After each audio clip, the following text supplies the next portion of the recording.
안녕하세요. 저는 70을 넘긴 평범한 노인네입니다. 오늘은 제 인생에서 가장 잊을 수 없는 이야기를 해보려고 해요. 다름 아닌 자식에 대한 이야기인데요. 썰밤 가족 여러분들도 자식 때문에 마음고생 해보신 적 있으시죠?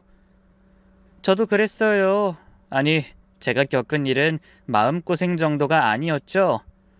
정말이지 이런 자식을 뒀다는 게 부끄러울 정도였으니까요. 아들 키우느라 제 청춘을 다 바쳤는데 아들은 결혼해서 제 짝을 만나더니만 그런 어미를 헌신짝 버리듯이 버려버렸죠. 아들이 제게 어떻게 했는지 들으시면 정말 화가 나실 거예요. 그래도 마지막엔 속 시원하게 끝나니까 걱정 마시고요. 재밌게 들어주세요. 그럼 시작해 보겠습니다. 제가 23살에 결혼해서 남편과 함께 작은 분식집을 시작했을 때만 해도 평범하게 행복한 가정을 꾸릴 수 있을 거라 생각했어요. 남편이 참 성실하고 좋은 사람이었거든요. 둘이서 힘들어도 으쌰으쌰하면서 하루하루 소박하지만 행복한 삶을 살았죠. 그러다 아들이 태어났을 때는 세상을 다 가진 듯 했어요. 비록 가진 건 없어도 세 식구가 함께 있는 것만으로도 충분했죠. 그런데 이 운명이라는 게 참 잔인한 거더라고요. 아들이 겨우 5살이었을 때 남편이 갑자기 교통사고를 당했어요. 새벽에 시장에 재료 사러 나갔다가 음주운전차에 치여서 결국 눈을 감고 말았죠. 그렇게 저는 하루아침에 과부가 됐네요. 무슨 정신으로 장례를 치렀는지도 모르겠어요. 그저 남편의 영정사진만 보면서 울고 또 울었는데 문득 정신을 차려보니 아들이 옆에서 제 옷소매를 붙잡고 있더군요. 엄마, 아빠 언제 와? 왜 계속 안 와?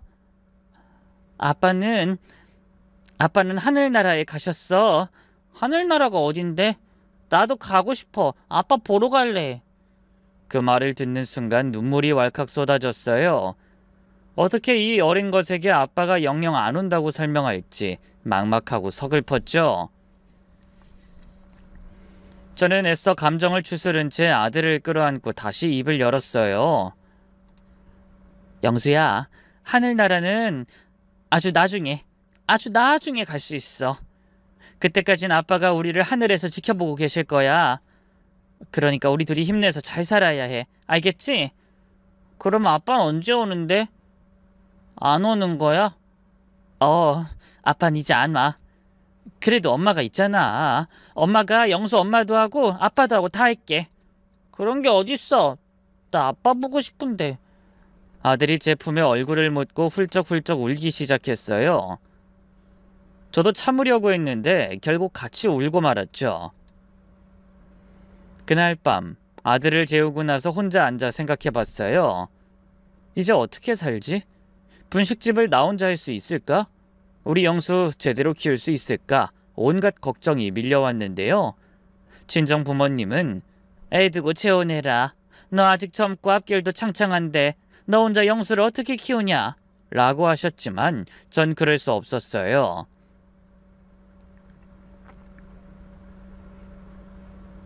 남편이 남겨준 유일한 보물인 아들을 어떻게 버리고 다른 남자와 재혼을 해요?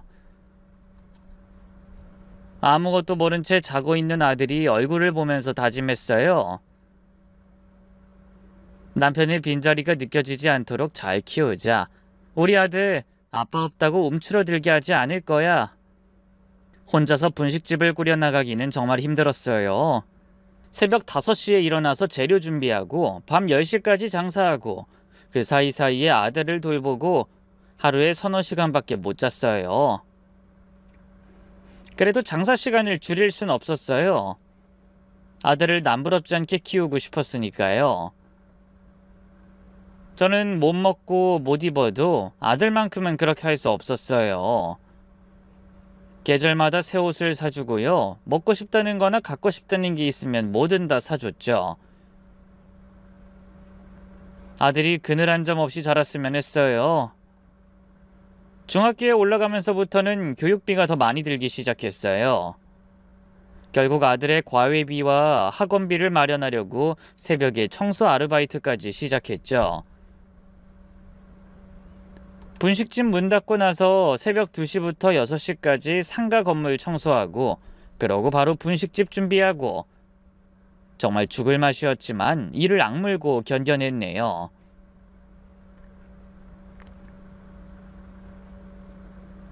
그래도 보람이 있던 게 아들이 공부를 제법 했어요. 고등학교 올라가선 담임 선생님이 서울에 있는 명문대를 보내보자고 말씀하실 정도였죠. 비록 아들이 너무 긴장하는 바람에 한번 미끄러지긴 했지만 그래도 1년 재수 끝에 아들은 서울에 있는 명문대에 합격했네요. 재수학원비를 대느라 분식집을 담보로 대출까지 받았지만 후회는 없었어요. 아들이 가져온 합격 소식 하나에 그간의 힘듦을 다 보상받는 기분이었죠. 아들도 제 노고를 알아줬어요. 엄마, 그동안 고생 많았어. 조금만 더 기다려줘. 내가 대학 가서 열심히 공부해서 꼭 성공할 테니까. 고생은 무슨 고생. 엄만 괜찮아. 그러니까 부담 갖지 말고 네 몸 생각하면서 너 하고 싶은 거 다 자유롭게 하고 살아. 내가 하고 싶은 게 엄마 호강시키는 거야. 효도하는 거라고. 대학 4년 동안도 아들은 정말 착했어요. 방학 때마다 집에 와서 분식집 일도 도와주고 알바도 해서 용돈 벌어 쓰고 정말 기특했죠. 그리고 아들은 졸업 후 목표로 하던 대기업에 합격했어요. 이름만 들어도 누구나 알만한 유명한 회사였죠. 엄마, 이거 받아. 내가 주는 용돈이야. 아들이 첫 월급 받고 나서 무려 100만 원을 용돈으로 줄 때는 정말 눈물이 났어요. 아이 됐어. 너 힘들게 번 돈을 왜 엄마한테 줘? 됐으니까 뒀다가 너 필요할 때 써. 아이 그냥 받아. 나도 이제 어엿한 직장인이야. 앞으로는 내가 꼬박꼬박 용돈이랑 생활비 줄 테니까 무리해서 일하고 그러지 마. 아니 이참에 아예 가게 접어. 말만으로도 참 믿음직스럽고 고마웠어요. 하지만 아들에게 부담 주고 싶지 않은 마음에 일은 계속했는데요. 그래도 정말 행복했어요. 아들은 됐다는데도 매달 용돈도 주고 가끔 좋은 옷이나 건강식품도 사다 주고 명절이나 생일같이 특별한 날엔 명품 가방이나 스카프를 선물하기도 했어요. 그때는 정말 이런 게 바로 자식 키운 보람이구나 싶었죠. 분식집 일이 아무리 힘들어도 기분이 좋았죠. 그런데 아들이 30 넘어가면서부터 좀 달라지기 시작했어요. 집에 자꾸만 늦게 들어오고 주말에도 저와 시간을 보내는 대신 자꾸만 밖으로 돌았죠. 뭔가 수상해서 물어보니 웬걸 회사에서 같이 일하던 동료와 눈이 맞아 사귀게 됐다고 하더군요. 처음엔 기뻤어요. 우리 아들도 이제 좋은 사람 만나서 결혼해야지 싶었거든요. 안 그래도 아들이 통 여자를 만나질 않아서 이러다 노총각으로 혼자 늙어 죽는 거 아닌가 걱정도 하던 차였고요. 하지만 아들의 여자친구를 만난 순간 제 기쁨은 불안과 걱정으로 바뀌어버렸네요. 사귄 지 한 1년쯤 됐을 무렵 아들이 자기 여자친구를 가게로 데려왔거든요. 엄마, 내 여자친구야. 인사해. 안녕하세요 어머님. 정수진이라고 해요. 아들 여자친구는 뭐랄까 딱 전형적인 서울 깍쟁이처럼 생겼더라고요. 물론 예쁘긴 했어요. 키도 크고 말끔하게 생겼더라고요. 그런데 절 보는 눈빛에서 뭔가 차가운 게 느껴졌어요. 마치 이런 사람이 내 남자친구 엄마구나 하면서 실망하는 듯한 시선이었죠. 제 가게를 두리번거리는 표정에서도 뭔가 불편함이 느껴졌고요. 그래도 제 자격지심이라 생각하고 애써 웃으며 아들의 여자친구를 맞이했어요.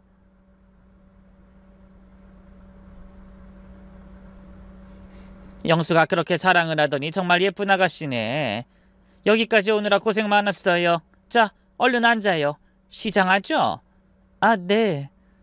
하지만 아들 여자친구의 표정은 더욱더 안 좋아졌어요. 앉자마자 주변을 둘러보더니 노골적으로 인상을 쓰더군요. 분식집이니까 당연히 기름 냄새도 나고 좀 낡긴 했지만 그래도 아들이 자란 곳이고 제가 평생 땀 흘려 일한 곳인데 그런 표정을 지으니까 가슴이 답답했어요. 생전 이런 낡고 허름한 가게에서는 물 한 잔 마셔본 적 없다는 듯한 느낌이었거든요. 순간 제가 부끄러운 사람이라도 된 것 같아서 얼굴이 화끈거렸네요. 뭐 먹고 싶어요? 떡볶이? 김밥? 우리 집 돈가스도 아주 맛있어요. 아, 괜찮아요. 여기 오기 전에 간단하게 먹고 왔더니 별로 배가 안 고프네요. 아니, 그래도 점심때가 다 됐는데 뭐라도 먹어야. 아니요. 실은 저 매운 거 잘 못 먹어서요. 그리고 밀가루 알레르기도 좀 있고 튀긴 것도 별로 안 좋아해요. 그 순간 마음이 참 가라앉았어요. 매운 것과 튀긴 것도 못 먹고 밀가루 알레르기도 있다니. 그럼 분식집에서 먹을 게 뭐가 있어요? 혹시 일부러 핑계를 대는 건 아닌가 싶은 생각이 들었죠. 그래도 어린 친구니까 이해하려고 했어요. 아이, 그럼 뭐 음료수라도 줄까요? 아니요, 어머님. 저 진짜 괜찮아요. 웃으며 그렇게 단호하게 거절하니 저도 더는 뭘 권할 수가 없더라고요. 그 뒤로 눈치가 보여 그 아가씨에게 말도 잘 못 걸었어요. 옆에서 아들이 대신 설명해줘서 둘의 연애사와 그 아가씨 아버지가 고등학교 선생님을 한다는 것 정도만 알게 됐죠. 결국 아들과 아들 여자친구는 가게에 온 지 1시간도 안 돼서 나가버렸어요. 물론 중간에 손님이 와서 그런 것도 있었지만 그래도 좀 서운하더군요. 아들이 그 아가씨를 집에 바래다주고 다시 왔을 때 슬쩍 물어봤어요. 영수야, 네 여자친구 귀하게 자란 아가씨 같던데 혹시 엄마가 분식집을 해서 마음에 안 든다니? 뭐? 그게 무슨 말이야, 엄마? 아니, 아까 왔을 때 뭐 해준다고 해도 다 거절하고 표정도 안 좋고 그래서. 그런 거 아니야. 아까 바래다 주면서 얘기했는데 오면서 멀미하느라 속이 별로 안 좋았대. 엄마가 자기 안 좋게 생각하면 어떡하냐고 오히려 걱정하더라. 그래? 아이, 그런 거였어? 아들의 말을 들으니 그제야 좀 마음이 놓이더라고요. 내가 괜히 오해를 했구나 싶었죠. 물론 여전히 찜찜한 마음은 남아 있었지만요. 그런 제 생각을 읽은 듯 아들이 다시 입을 열었어요.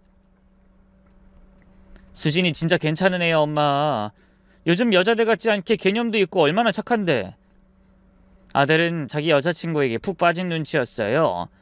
아니나 다를까 몇 달 후 아들이 결혼 얘기를 꺼내더군요. 솔직히 아들 여자친구 첫인상이 썩 마음에 들었던 건 아니라 이래저래 복잡한 마음이었어요. 기쁘기도 하고 걱정되기도 하고 뭐 그래도 아들이 좋아하는 사람이니까 허락하고 두 사람의 앞날을 진심으로 축복해줬는데요. 웬걸 상견례를 하면서부터 또다시 문제가 생기기 시작했어요. 엄마, 그 다음 주 일요일에 상견례 하기로 했는데 괜찮지? 그날 가게 쉬는 날이잖아. 그래, 어디서 하는데? 그 땡땡동에 있는 한정식집이야. 뭐? 땡땡동? 그 수진이랑 둘이 알아보려고 했는데 수진이 아버님이 잘 아는 곳이 있다고 하셔서 거기로 아버님이 직접 예약해 주셨어. 땡땡동이라면 평소 부자 동네로 이름난 곳이라 괜히 움츠러들더라고요. 아들 앞길에 누가 되면 안 되니까 평소에 안 입던 정장도 입고 머리도 미용실에서 단정하게 했죠.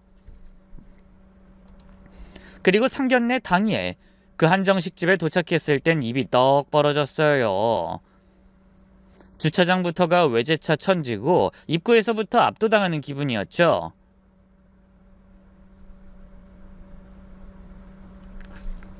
웨이터가 안내해줄 룸도 어마어마하더라고요.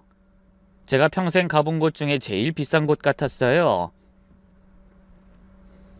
어서 오세요. 예비 며느리와 함께 예비 사돈 내외가 먼저 와 있었는데요. 딱 봐도 저와는 살아온 격이 다른 사람들 같았어요. 예비 바깥사돈은 깔끔한 정장 차림에 고급 시계를 차고 있었고 예비 안사돈은 명품 한복을 입고 있더라고요. 순간 제 차림이 초라해 보일까봐 어깨가 움츠러들었죠. 안녕하세요. 영수 애미 되는 사람입니다. 강영옥이라고 해요. 네, 반갑습니다. 저는 정태원이고요. 이쪽은 제 안사람입니다. 김희순이라고 해요. 서로 인사를 나누는데 뭔가 어색한 분위기였어요. 예비 사돈 내외가 절 훑어보는 시선이 영 불편하더라고요. 어쨌든 자리에 앉아 음식이 나오는 동안 이런저런 얘기를 나눴는데요. 문득 예비 안사돈이 묻더군요. 근데 안사돈께선 무슨 일 하신다고 하셨죠? 아, 분식집 하고 있어요. 그 순간 예비 안사돈의 표정이 미묘하게 변했어요. 제가 분식집 한다는 걸 전혀 몰랐던 것 같더군요. 분식집이요? 어느 동네에서 하세요? XX동에서 하고 있어요. 아, 그쪽이면 임대로 하시는 거죠? 임대냐고 묻는 투가 뭔가 깔보는 듯 했어요. 마치 건물도 없이 세 내고 사는구나 하는 식으로 말이에요. 그래도 애써 꼬아듣지 않으려고 차분하게 웃으며 고개를 끄덕였어요. 네, 임대로 하고 있어요. 제 대답에 예비사돈 내외가 눈빛을 주고받더라고요. 뭔가 역시나 하는 듯한 표정이었죠. 하지만 그것도 잠시. 이내 바깥사돈이 표정을 감춘 채 억지 미소를 지었어요. 아이, 그러시군요. 여자 혼자 몸으로 아들 키우기가 쉽지 않으셨을 텐데 고생이 많으셨겠습니다. 아이, 고생은요. 우리 영수가 워낙 효자라서 혼자서도 잘 커줬네요. 아이, 그러게요. 뿌듯하시겠습니다. 박서방이야 뭐 인물 훤하지, 대학 잘 나왔지, 일 잘하지, 부족한 게 없잖아요. 이빨린 말일 수도 있지만 어쨌든 사돈 내외는 저희 아들 자체를 마음에 들어하는 것 같았어요. 그때 예비 바깥사돈이 또 말을 꺼냈죠. 그나저나 결혼 준비는 저희가 애들하고 같이 좀 주도적으로 해도 될까요? 제가 교육계에 있다 보니 하객도 좀 많고 격식도 맞춰야 해서요. 아, 네. 그 주도적이라면 어떻게 하시겠다는 건지. 물론 비용은 반반 부담하되 예식장이나 필요한 장소는 저희가 알아보겠습니다. 돈은 반반 내라면서 준비는 자기들이 다 하겠다니 그 순간 가슴이 답답해왔어요. 그럼 전 뭐예요? 그냥 돈만 내는 기계인가요? 일순 기분이 상했는데 그걸 아는지 모르는지 이번엔 예비 안사돈이 물었어요. 혹시 하객은 몇 분 정도 예상하세요? 글쎄요, 뭐 친척들이랑 지인분들에서 한 100명 정도 될 것 같아요. 그러자 예비 사돈 내외가 서로 눈을 마주치더니 예비 안사돈이 다시 입을 열었어요. 아, 그럼 좀 조정이 필요할 것 같네요. 저희 쪽이 300명 정도 되거든요. 이가 팔이 좀 넓어서 어쩌면 그보다 더 될 수도 있을 것 같은데 혹시 하객 수를 좀 줄여주실 수 있을지. 말도 안 되는 요구라고 생각했어요. 하객 수가 그렇게 많으면 식대를 더 부담하든가 알아서 제주껏 손님 수를 줄이든가 해야죠. 저희 측 하객 수를 줄이라고 요구하는 게 말이 되나요? 저는 더는 안 되겠다 싶어서 뭐라도 한마디 하려고 했는데요. 그때 옆에 잠자코 있던 아들이 제 손을 꽉 잡았어요. 그리고는 자기가 대신 입을 열더군요. 아이, 그럼요. 당연히 그래야죠. 걱정 마세요. 어차피 저희 쪽은 친인척 수도 적고 엄마 아는 사람도 별로 없고 그래서 충분히 줄일 수 있습니다. 아들의 그 말에 저는 너무 큰 충격을 받았어요. 아무리 결혼을 성사시키고 싶다고 해도 그렇지 어떻게 그렇게 숙이고 들어갈 수가 있나요? 하지만 차마 사람들 다 있는 데서 아들에게 뭐라고 할 수가 없어 그냥 입을 다물었고요. 그렇게 상견례는 기분 나쁘게 끝이 났는데요. 집으로 들어오는 차 안에서 저는 아들에게 조심스럽게 물어봤어요. 영수야, 아까 하객수 얘기할 때 좀 그렇지 않니? 뭐가? 그쪽은 300명 넘게 부른다면서 100명 부르겠다는 우리한테 하객수를 줄이라고 하다니 말이 안 되잖아. 그럼 어떡해. 400명이나 들어갈 수 있는 식장도 많지 않을 거고 식대도 어마어마하게 나올 텐데. 그러니까 줄여도 그쪽에서. 그러자 아들이 제 말을 끊고 긴 한숨을 내셨어요. 수진이 아버님이 발이 넓다잖아. 사회생활만 수십 년을 하셨는데 당연히 그렇겠지.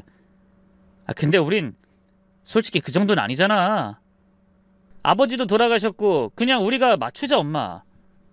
결혼이란 게 그런 거잖아. 어떻게 다 우리 입맛대로만 하겠어. 제 말을 끊고 그렇게 대답하는 아들에게 솔직히 많이 서운했네요. 그런 제 표정을 읽었는지 아들이 달래듯 그러더군요. 전 그러면 나중에 내가 잘 얘기해 볼게. 나중에 얘기해 본다더니 그 나중은 오지 않았어요. 오히려 그 다음부터는 결혼 준비해서 전 완전히 투명 인간이 됐죠. 며칠 후 아들이 와서 또 말하더라고요. 엄마, 예식장 예약했어. 그래? 어디로 했는데? 엄마도 같이 가서 보고 싶었는데. 그 수진이 아버님 지인분이 추천해 준 곳이 있어서 가격도 괜찮길래 바로 했어. 수진이도 마음에 든다고 하고. 아무리 결혼은 둘이 알아서 하는 거라지만 마음이 좀 그랬어요. 차라리 아들이랑 예비 며느리 딱 둘이서만 결정하고 지내가는 거면 저도 마음이 상하지 않았을 텐데요. 계속 예비 사돈댁 입김은 들어가면서 애들이 제게는 통보만 하니까요. 그 뒤로도 그런 식이었어요. 필요한 장소며 메뉴도 예비 사돈 내외와 애들이 정하고 식순도 자기들이 짜고 제게는 그냥 돈 달라고 할 때만 연락이 오더군요. 신혼집을 구할 때만 해도 그래요. 전 그냥 제가 아들 결혼하면 주려고 모아둔 돈에 아들 저금을 합쳐 적당한 집을 구했으면 했는데 어느 날 아들이 죽상을 하고 제게 그러더군요. 엄마, 혹시 돈 좀 더 가진 거 없어? 수진이랑 내가 들어가려는 집이 없는 돈 있는 돈 다 끌어 모아도 좀 부족해서. 얼마나 부족한데? 전세금이 5억인데 한 1억이 모자라. 1억? 그렇게 큰 돈은 엄마도 없지. 이미 가진 돈 다 너 결혼한다고 줬는데 좀 더 저렴한 집을 알아보든가 하는 게. 엄마, 수진이가 그 집 아니면 안 된대. 어머님 아버님도 꼭 그 집으로 하라고 하시고. 그 말에 숨이 턱 막혔어요. 그래도 1억은 너무 큰 돈인데 엄마가 그렇게 큰 돈을 어떻게 마련해? 가게 담보로도 대출 받으면 되잖아. 나 재수할 때 그랬던 것처럼. 엄마 신용도 좋으니까 금리도 괜찮을 거야. 아들 재수할 때 진 빚 갚은 지 얼마나 됐다고 또 대출을 받으라니 절로 마음이 무거워졌죠. 다 갚을 자신도 없었어요. 영수야, 엄마가 나이가 몇인데 또 빚을 져. 가계담보로 잡았다가 나중에 문제 생기면 어떡해? 뭔 문제가 생겨. 내가 매달 이자는 꼬박꼬박 줄 테니까 걱정하지 말고. 여유 될 때 원금도 다 갚아줄게. 그렇게 말하는 아들의 표정이 너무 대수롭지 않아 보여서 마음이 아팠어요. 마치 제가 도와주는 게 당연하다는 식이었죠. 제가 쉽게 대답을 못하자 아들이 간절한 표정으로 제게 매달렸어요. 엄마, 제발 도와줘. 이번만 도와주면 정말 다시는 이런 부탁 안 할게. 나 수진이 실망시키고 싶지 않아. 신혼생활도 남부럽지 않게 시작하고 싶고. 결국 저는 아들의 부탁을 들어줄 수밖에 없었어요.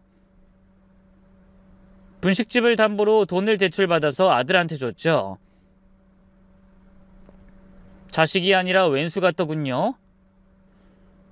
그렇게 점점 서운함이 쌓여가던 중 또 한 번 마음이 무너지는 일이 있었어요.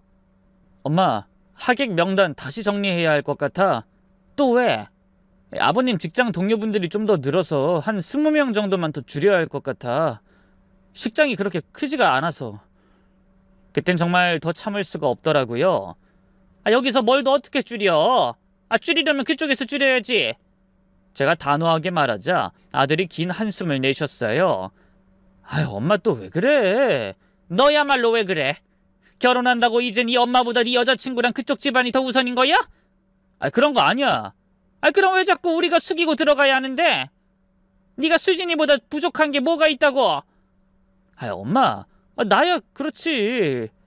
근데 솔직히 엄마도 알잖아. 내가 수진이보다 집안엔 많이 빠지는 거. 수진이네는 아버님도 교사시고 할아버지가 사업하시면서 물려준 재산도 꽤 돼. 그에 비해 난 아버지도 없고 뭐 물려받을 것도 없고. 엄마도. 아들은 뒷말을 차마 잊지 못했지만 무슨 말을 하려던 건지 충분히 예측이 됐어요. 맞아요. 아들은 분식집이나 하는 홀어머니인 절 부끄러워하는 거였어요.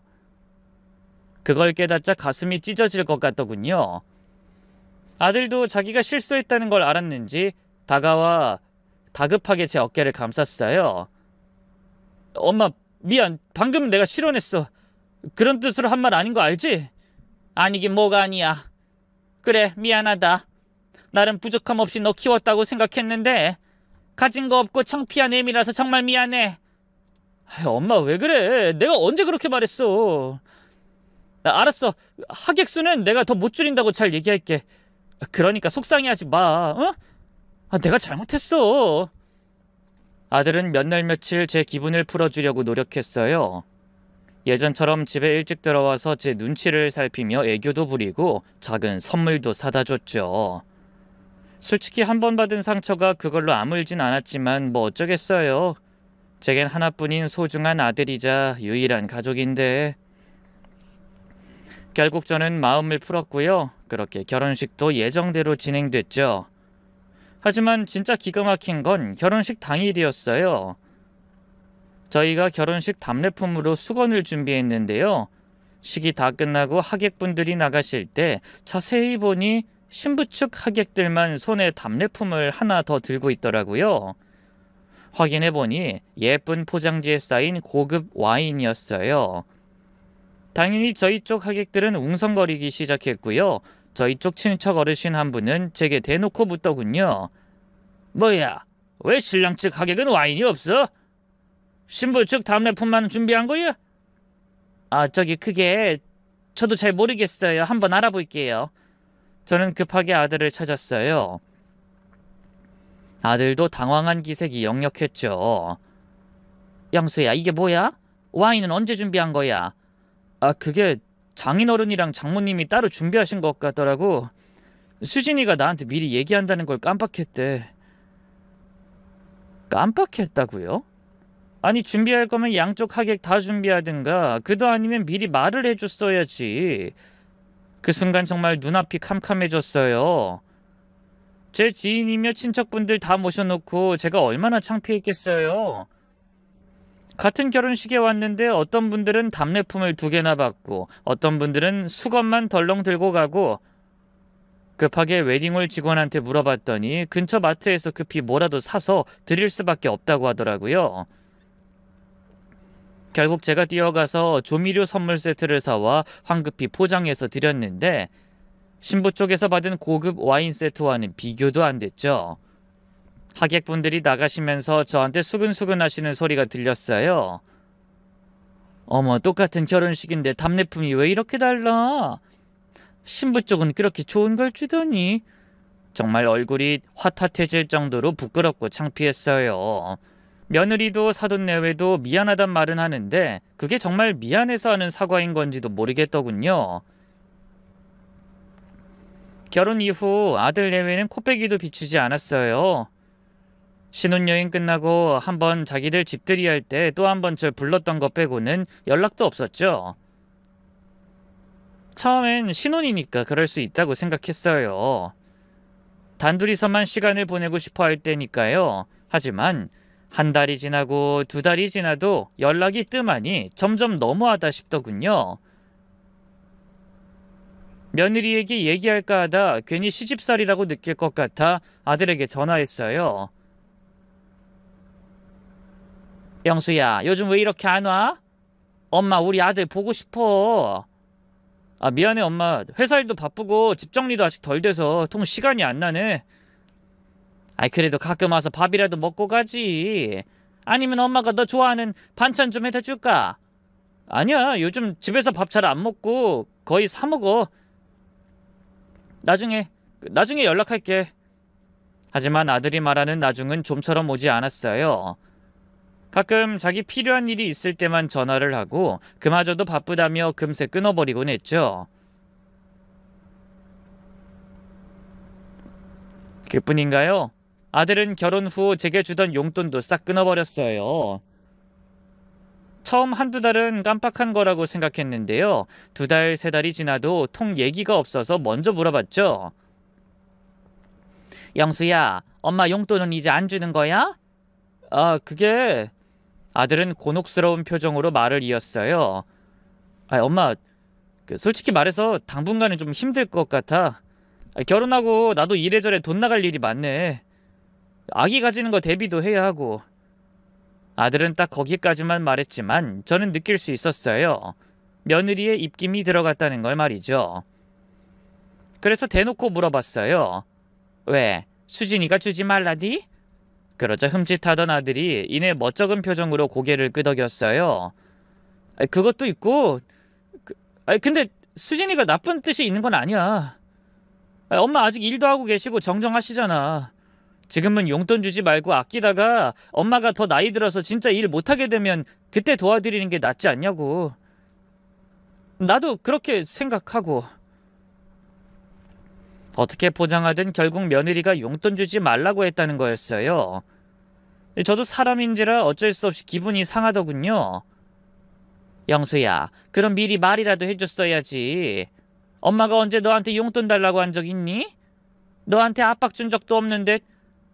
수진이랑 그런 얘기를 나눴으면 엄마한테 솔직하게 얘기를 했어야지.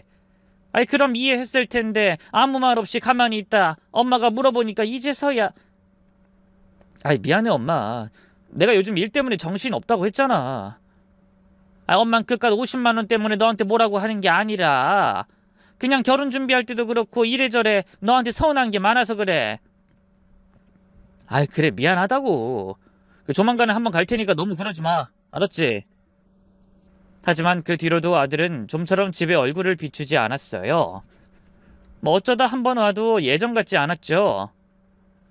밥 먹자고 하면 밖에서 먹고 왔어 하고, 집에서 만든 반찬 가져가라고 하면 집에서 밥 잘 안 먹어 하면서 거절하더군요. 그뿐만이 아니었어요. 아들은 언젠가부터 며느리를 닮아가기 시작했어요. 사실 며느리가 귀하게 커서 그런가 옷이나 가방도 명품만 고집하고 돈도 좀 헤프게 쓰는 경향이 있었거든요. 뭐 그것까지 뭐라고 하는 건 아닌 것 같아서 그냥 넘겼는데, 웬걸 명절에 아들 내외를 만났는데요. 아들이 새 옷을 입고 왔는데 딱 봐도 비싸 보이는 브랜드였어요. 영수야, 옷 새로 샀니? 잘 어울리는구나. 아, 이거 수진이가 사준 거야? 그래? 꽤 비싸 보이는데. 이 티만 한 80만 원 할걸? 근데 그 값을 해. 얼마나 편하고 태가 나는지 모른다고. 티 하나에 80만 원이라니. 생각보다 어마어마한 금액에 입이 떡 벌어졌어요. 아들이 주제에 안 맞는 사치를 하는 것 같아 걱정이 됐죠. 집도 아직 전세에 제 가게를 담보 잡아 낸 빚까지 있는데 좀 아껴야 하는 게 아닌가 싶더라고요. 그래서 저도 모르게 걱정스러운 표정으로 말했죠. 아니, 너무 비싼 거 아니냐? 티는 세탁기 몇 번 돌리면 금방 해질 텐데. 집 대출도 있고 곧 애도 가져야 하는데 좀 아끼는 게 어때? 그러자 잠자코 듣고 있던 며느리가 끼어들었어요. 아직 저도 이 사람도 젊고 벌 만큼 벌고 있는데 이 정도는 꾸미고 다녀야 어디 가서 무시 안 당해요. 아유, 그래도 저희가 알아서 할게요, 어머님. 네? 더는 신경 쓰지 않으셔도 돼요. 며느리가 단호하게 제 말을 자르는데 그렇게 무안할 수가 없더라고요. 누가 봐도 저를 무시하는 것 같아 마음이 상했죠. 하지만 아들은 그런 며느리의 태도를 지적하기는커녕 편만 들기 바빴어요. 제가 해준 반찬을 수십 년간 잘만 먹어놓고는 어느 날 또 그러더라고요. 엄마, 이 반찬 너무 짜다. 그래? 짜다고? 간 그렇게 많이 안 했는데. 내가 요즘 싱겁게 먹어서 그런가 봐. 그 수진이는 요리할 때 염분을 최대한 줄이거든. 건강에 안 좋다고. 엄마도 신경 좀 써봐. 아들은 그렇게 뭐든지 며느리와 비교하면서 얘기하기 시작했어요. 며느린 이렇게 한다, 며느린 저렇게 한다. 듣고 있으면 제가 뭔가 뒤떨어진 사람이 된 기분이었죠. 그러던 중 며느리가 임신을 했어요. 당연히 기뻤죠. 드디어 제가 할머니가 되는구나 싶어서요. 하지만 기쁨도 잠시. 아들이 또다시 제게 어마어마한 요구를 했어요. 엄마, 수진이가 임신했으니까 지금 사는 집은 좀 좁을 것 같아서 더 넓은 곳으로 이사를 가려고 하는데 혹시 돈 좀 보태줄 수 있어? 또? 아니, 신혼집 들어간 지 얼마나 됐다고 또 이사를 해? 그 집도 충분히 넓잖아. 아니야, 지금 애 방을 따로 만들 공간이 없어. 유치원이랑 초등학교도 너무 멀고. 얼마나 필요한데? 아니, 전세살이도 지쳐서 아예 매매를 할까 하는데 받은 집이 있거든? 근데 내 명의로 대출 풀로 땡겨도 한 2억 정도가 부족해. 이번에도 역시나 억소리 나는 액수였죠. 영수야, 엄마가 그렇게 큰 돈을 어디서 구해와? 이미 네 집 전세금 때문에 가게 담보로 돈 빌린 것도 아직 못 갚았는데. 아니, 그리고 사돈댁은 뭐라고? 거기에도 얘기해봤어? 아, 뭐 집에 재산 좀 있다며? 그러자 아들의 얼굴이 급격하게 어두워졌어요. 아, 그게 실은 장인어른이 최근에 분양 사기를 당하셨거든. 노후 대비용으로 상가 하나 구매하려다 그만. 지금 모아둔 돈도 다 날리고 살고 계신 집도 경매로 넘어가서 위태로운 상황이야. 그나마 장인어른이 계속 일하고 계시니까 어떻게 생계 유지는 되는 모양인데 어쨌든 손 벌리기 힘든 상황이야. 생각지도 못한 사돈댁 소식에 가슴이 갑갑해졌어요. 그런데도 굳이 이사를 가겠다는 아들 내외도 이해할 수가 없었죠. 아이, 그런 상황에서 꼭 이사를 가야겠니? 그냥 조금만 참고 살면. 아이, 엄마 수진이 걔 알잖아.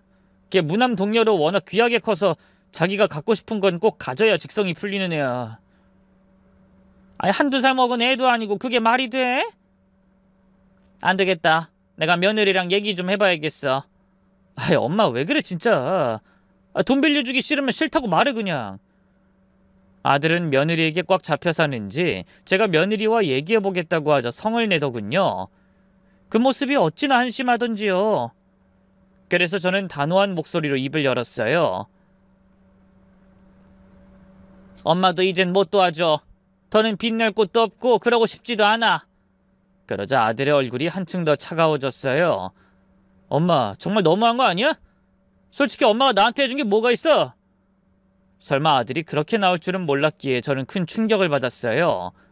너 지금 그게 무슨... 내가 뭐 틀린 말 했어? 어릴 때부터 항상 그랬어. 난 아빠도 없고 집에 돈도 없고 늘 애들 눈치만 보면서 살아야 했다고. 그래서 내 애만큼은 그렇게 키우기 싫어서 그래서 이사 가겠다는데 엄마는 왜 내 마음을 몰라줘? 막말로 내가 결혼할 때 엄마가 전세금 좀 보태준 거 말고 해준 게 뭐가 있는데. 다른 집은 부모가 집도 해주고 차도 해주는데. 영수야, 너 정말 이렇게까지 엄마 가슴에 대못 박을 거야? 뭐가? 엄마의 말로 내 가슴에 대못 박았어. 아, 됐다. 나 먼저 갈게. 아들은 그렇게 떠나버렸어요. 혼자 남겨진 저는 정말 가슴이 무너져 내리는 기분이었죠. 아들이 어떻게 제게 그런 모진 말을 할 수 있는지, 남편 없이 혼자서 얼마나 고생하면서 키웠는데 이제 와서 대체 해준 게 뭐가 있냐니. 눈물이 왈칵 쏟아졌어요. 가슴을 쥐어뜯으며 얼마나 울었나 몰라요. 그 뒤로 아들 내외의 연락은 더 뜸해졌어요. 예전 같으면 며칠 지나서라도 아들이 먼저 미안하다고 전화라도 했을 텐데 이번엔 그마저도 없더군요. 며느리 영향인지 아들이 정말 많이 변한 것 같아 마음이 아팠어요. 결국 제가 먼저 연락을 했는데요. 뭔 말을 해도 여전히 무뚝뚝하기만 했고 만나자고 해도 바쁘다며 계속 핑계만 대더군요. 며느리가 출산을 했다는 소식도 며칠 뒤에나 들었어요. 그것도 아들이 직접 연락한 게 아니라 며느리 SNS를 보고 알게 됐죠. 얼마나 서운했는지 몰라요. 첫 손자가 태어났는데 바로 연락도 안 주다니. 아들에게 전화하니 그나마 좀 마음이 풀렸는지 오라고 하더군요. 마침 사돈 내외도 와 있다면서요. 그 말에 더 기분이 상했지만 애써 내색하지 않고 급하게 병원으로 달려갔어요. 그런데 며느린 제 얼굴을 보자마자 영 반갑지 않다는 표정을 지었죠. 어머님, 어떻게 오셨어요? 영수가 얘기해줘서 왔지. 영수는? 잠깐 나갔어요. 병실엔 예비 사돈 내외가 와 있었는데 며느린 그 두 사람하고만 대화를 나누고 손자를 보여줬어요. 보다 못한 제가 손자를 한번 안아보겠다고 했더니 아직 신생아라 조심해야 해요 라면서 못 앉게 하더군요. 눈치가 보여 겨우 30분 정도 있다가 나왔는데 정말 서글펐네요. 몇 달 뒤 며느리 산후조리가 끝나고 집에 갔을 때도 마찬가지였어요. 며느린 제가 가져간 미역국이며 반찬들을 거들떠보지도 않고 저희는 배달 음식 시켜 먹고 있어요 라고 하더군요. 손자 얼굴도 제대로 못 보고 그냥 겉도는 기분으로 1시간 정도 있다가 나왔어요. 아들 역시 배웅도 안 해주고 현관에서 다음에 또 와 라고 건성으로 인사하고 끝이었죠. 제 유일한 가족이라 할 수 있던 아들 내외가 절 홀대하자 가슴이 아파 견딜 수 없었네요. 엎친 데 덮친 격으로 갑작스럽게 슬픈 소식이 날아왔어요. 제 친오빠가 갑자기 세상을 떠났다는 연락이었죠. 사실 배다른 형제라 아버지 돌아가시고는 거의 연락도 안 하고 남처럼 살았는데요. 지방에서 사업을 하던 중 심장마비로 갑자기 세상을 떠났다고 하더군요. 쭉 독신으로 지내 장례를 치러줄 마땅한 가족도 없어 제가 가야만 했어요. 영안실에서 오빠의 시신을 확인하니 뒤늦게 죄책감과 슬픔이 밀려오더군요.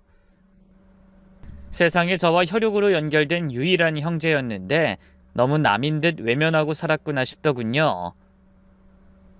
장례라도 보란듯 잘 치러주고 싶었어요. 부랴부랴 장례식장을 예약하고 친척들에게 연락도 돌리고 그 와중에 아들에게도 연락했어요. 영수야, 네 외삼촌 돌아가셨어. 문자로 장례식장 주소 보낼 테니까 꼭 와. 아, 그래? 알겠어. 아들의 목소리가 너무 담담해서 놀랐어요. 안타깝다는 말도 위로의 말도 없었죠.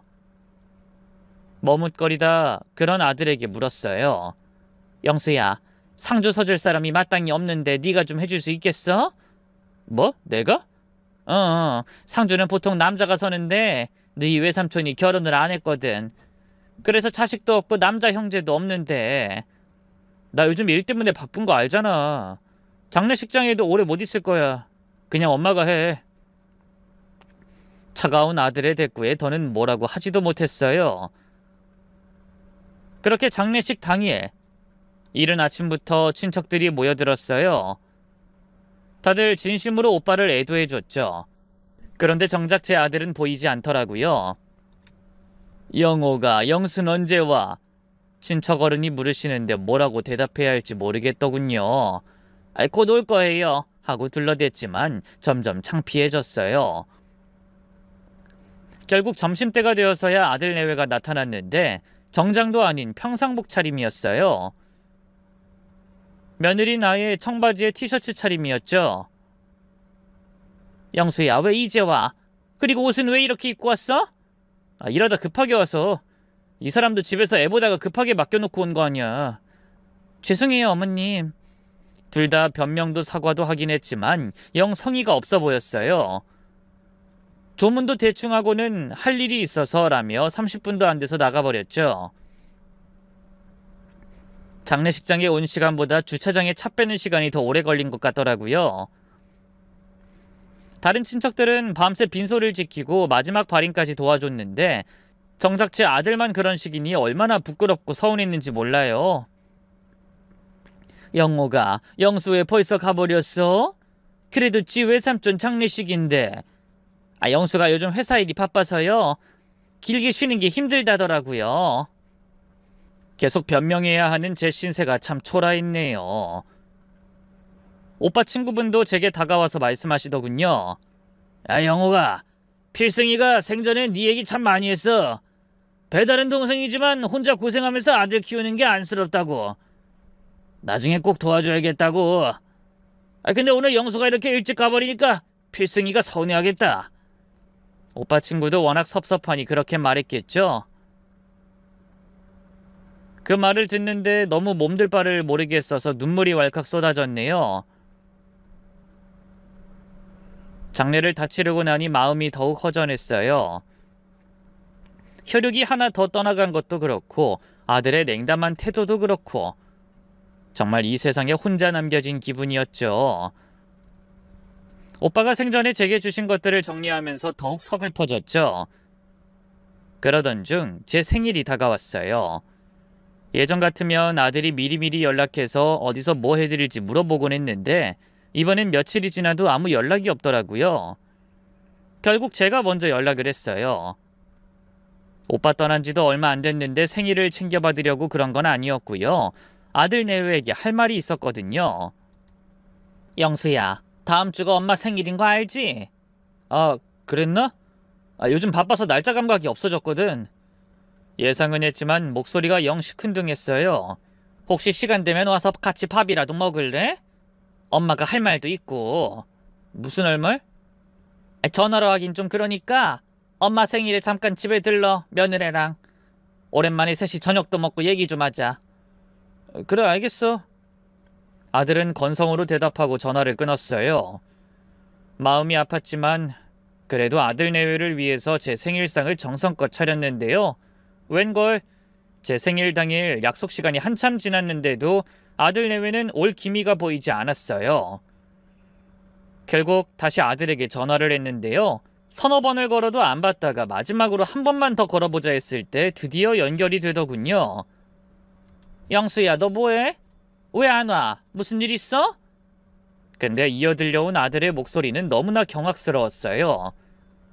그도 그럴 게 잔뜩 잠에 취해 있는 목소리였거든요. 아, 맞다. 엄마 생일... 깜빡했다. 그 말에 저도 모르게 욱하더라고요. 정말 해도 해도 너무하다 싶더군요. 영수야, 너 정말 너무한 거 아니야? 엄마가 그렇게 얘기했는데 다른 날도 아니고 엄마 생일이잖아. 근데 어떻게 그걸 깜빡해? 하지만 아들은 미안하다 사과하는 대신 콧방귀를 뀌었어요. 웃기네 진짜. 돈 없는 주제에 생일이라고 오라가라. 그렇게 부모 대접이 받고 싶어? 아들의 말에 저는 너무 큰 충격을 받았어요. 두 손이 덜덜 떨리고 두 눈에 눈물이 차올랐죠. 돈 없는 주제에 부모 대접 받고 싶냐고요? 제가 언제 아들한테 돈 달라고 했나요? 그냥 생일에 얼굴이나 보자는 건데 이런 말을 들을 줄은 꿈에도 몰랐어요. 영수야, 너 지금 엄마한테 그게 할 말이야? 뭐가? 솔직히 엄마 알잖아. 내가 요즘 엄마한테 왜 이러는지. 밉고 서운해서 그런 거 아니야. 왜 밉고 서운한데? 수진이 임신해서 이사 간다고 돈 빌려달라고 했을 때 엄마 단칼에 거절했지? 내가 아빠 없이 엄마 손에 크느라 얼마나 상처받았는지 그런 것까지 다 얘기했는데 어쩜 끝까지 돈 주겠다는 소리라네? 그건 엄마도 경제적 상황이 그렇게 좋지 않으니까. 그래, 엄마 돈 없는 거 누가 몰라? 내 말은 그런 주제에 왜 부모 대접까지 받으려고 하냐고. 나 계속 철야하다 오늘 주말이라고 이제 좀 쉬는 거야. 근데 굳이 그런 아들을 오라가라 해야겠어? 자기 생일이라는 이유로? 돈도 없으면서 생일은 뭔 생일이야. 그냥 조용히 넘어가면 될 거 가지고. 너 정말 왜 이렇게 변한 거야? 됐어. 엄마, 나 좀 더 자고 싶으니까 이만 끊을게. 오늘 못 갈 것 같으니까 그렇게 알아. 너 이대로 전화 끊으면 정말 우리 사이 인연은 끝이야. 난 아들 없는 셈 치고 살 거라고. 바라던 바네요. 아들은 그렇게 차갑게 전화를 끊어버렸어요. 그 순간 제 안에서 뭔가가 툭 끊어지는 기분이었죠. 30년 넘게 키우고 뒷바라지한 자식한테 이런 소리를 들을 줄이야. 화가 나서 한참을 그 자리에 앉아있다 결심했어요. 더는 내 자식이 아닌 아들 내외에게 본때를 보여줘야겠다고 말이죠. 저는 통장을 꺼내 잔고를 확인하고 핸드폰으로 사진을 찍었어요. 그리고 아들한테 전송했죠. 그 액수만 무려 15억 원이었네요. 그 어마어마한 돈의 출처는 다름 아닌 저희 오빠였어요. 오빠가 죽으면서 본인의 재산을 전부 저한테 남겼거든요. 정말 얼마나 미안하고 고맙던지. 저 혼자 쓰기엔 너무 큰 돈이라 일부는 기부하고 일부는 아들 내외에게 주려 했는데요. 자기 복을 자기들이 걷어찬 셈이죠. 30분도 안 돼서 아들한테서 미친듯이 전화가 오기 시작했어요. 하지만 전 받지 않았죠. 그러더니 이번엔 직접 집으로 달려왔어요. 며느리까지 데리고 말이에요. 엄마 왜 전화를 안 받아? 내가 전화를 얼마나 했는데. 어쩐 일이니? 안 올 것처럼 얘기하더니. 통장에 그 돈 뭐야? 그거 정말 진짜야? 그 큰돈이 대체 어디서 났어? 엄마 복권이라도 된 거야? 복권은 무슨, 너희 외삼촌이 물려준 거야. 말도 안 돼. 아들은 물론 며느리까지 놀라서 입을 떡 벌렸어요. 그리고는 갑자기 둘이 얼싸안고 기쁨의 환호성을 지르더군요. 와씨, 여보, 이제 우리 드디어 이사 갈 수 있어. 차도 외제차로 한 대 새끈하게 뽑을 수 있겠다. 당신만 차 사게? 나는? 당신도 물론 차 한 대 뽑아줘야지. 내가 명품 가방이랑 모피코트도 사줄게. 당신 이번 신상 갖고 싶다고 맨날 노래를 불렀잖아. 제 옆에서 그 난리를 피우는 게 어이가 없더군요. 떡줄 사람은 생각도 않는데 대체 뭘 하는 건지. 저는 아들 내외를 바라보며 차갑게 조소했어요. 내가 언제 그 돈 너희들 준다던? 그러자 기뻐하던 아들 내외가 얼음처럼 굳어 저를 바라봤죠. 그게 무슨 말이야, 엄마? 우리 주려고 보여준 거 아니야? 니들이 돈 없는 부모는 부모 취급도 안 하기에 보여준 것뿐이야. 나 돈 없는 거 아니란 거. 니들 오늘 부른 것도 그 돈 주겠다는 얘기를 하려던 거였는데 상황이 달라졌지.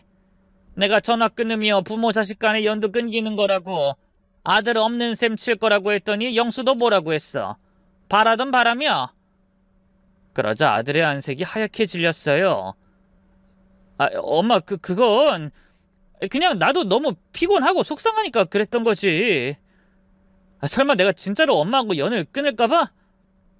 맞아요, 어머님. 지금 저희 이렇게 왔잖아요. 어머님, 생신 축하드리려고요. 이빨린 거짓말로 말을 보태는 며느리를 보고 있자니 기가 막혔어요. 뭐? 니들이 내 생일을 축하하려고 온 거라고? 웃기고 있네. 내가 찍어서 보낸 통장 금액 보고 달려온 거잖아. 내 돈 또 뜯어먹으려고? 엄마, 무슨 말을 그렇게 해. 그런 거 아니야. 내가 뭐 돈에 미친 사람도 아니고. 아니, 너 돈에 미친 사람 맞아. 결혼하더니 네 와이프한테 물들어선 돈 없는 이 애미를 사람 취급도 안 했지. 근데 이제 돈이 생기니까 이렇게 태도가 달라지네? 제 이빠른 말에 아들 내외는 아무 말도 못했어요. 저는 꼴도 보기 싫어 둔 연놈을 밖으로 몰아내고 현관문을 닫아버렸죠. 엄마 잠깐만. 문 좀 열어봐. 내가 잘못했어. 어머님, 저희가 잘못했어요. 진정하시고 일단 이 문 좀 열어주세요. 아들 내외는 현관문을 쾅쾅 두드리면서 소리치고 또 소리쳤어요.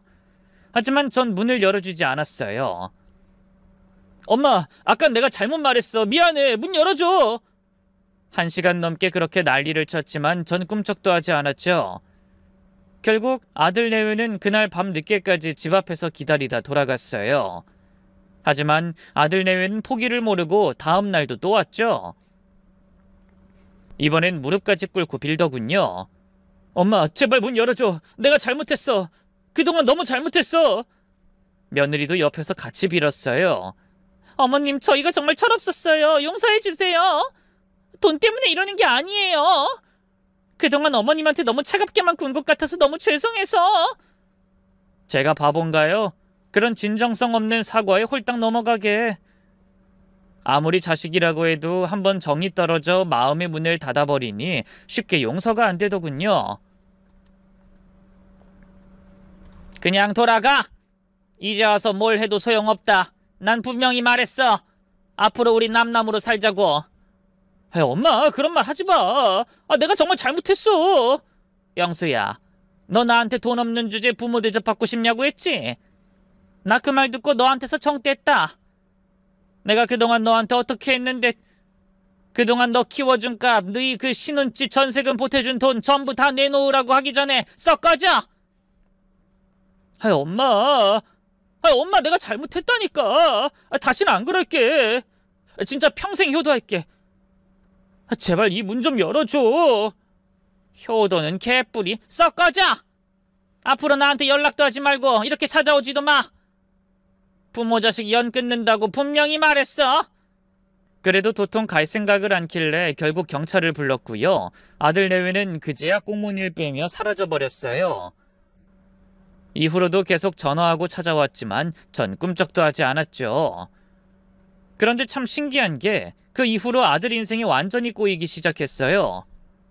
알고 보니 아들과 며느린 단순히 사치만 부린 게 아니었어요. 아들은 한번 돈을 물쓰듯이 쓰자 완전히 거기에 빠져버렸어요. 급기야 빚까지 지고 마구 웃돈을 써대기 시작했어요. 그리고 그 빚을 막기 위해 도박에까지 손을 댔더군요. 처음엔 경마장이나 카지노에서 소액으로 시작했는데 점점 깊이 빠져들면서 급기야 회사 돈까지 손을 대기 시작했더라고요. 결국 얼마 안가 횡령이 발각되었고요. 아들은 해고당하고 실형까지 살게 됐죠. 전과가 남게 됐으니 재취직은 어림도 없는 일이 됐죠. 며느리는 또 어떻고요? 제가 죽으면 결국 유산은 자기들한테 올 수밖에 없다면서 계속해서 사치를 했더군요. 순식간에 카드빚이 수천만 원까지 불어났고요. 결국 집 전세금도 다 날아가고 그렇게 자랑하던 고급 아파트에서의 삶도 하루아침에 끝나버렸죠. 지금 아들 내외는 고시원에서 살고 있고요. 아들은 집에서 술만 퍼먹고 있다 하대요. 며느리가 마트 계산원으로 일하며 겨우 생계를 유지하고 있는 것 같더라고요. 사돈댁도 빚뿐이라 도와줄 여력이 안 되는 것 같던데 아마 둘 다 제가 죽어 하루빨리 유산을 받기만을 바라고 있겠죠? 하지만 저는 이미 거기에 대해서도 만반의 준비를 해둔 상태예요. 오빠가 물려준 돈 대부분은 사회에 기부하고 딱 제 노후로 쓸 정도의 돈만 남겨놨고요. 그마저도 제가 죽기 전에 전부 사회에 환원할 생각이에요. 아들 내외가 단 한 푼도 가져가지 못하게요. 하나뿐인 손자가 눈에 밟히긴 하지만 더는 핏줄의 연연에 어리석은 선택을 하지 않으려고 해요. 부모는 있을 때 잘해야 하는 거예요. 돈이 있든 없든 최소한의 예의는 지켜야 하고요. 아들 내외를 보세요. 다 자업자득이고 뿌린 대로 거둔 셈 아닌가요? 여러분도 부모님 계실 때 잘하시고 자식들에겐 너무 헌신하지 마세요. 헌신하면 헌신짝 된다는 말은 부모 자식 간에도 예외가 없더군요. 긴 얘기 들어주셔서 고맙습니다. 모두 건강하시고 행복하세요.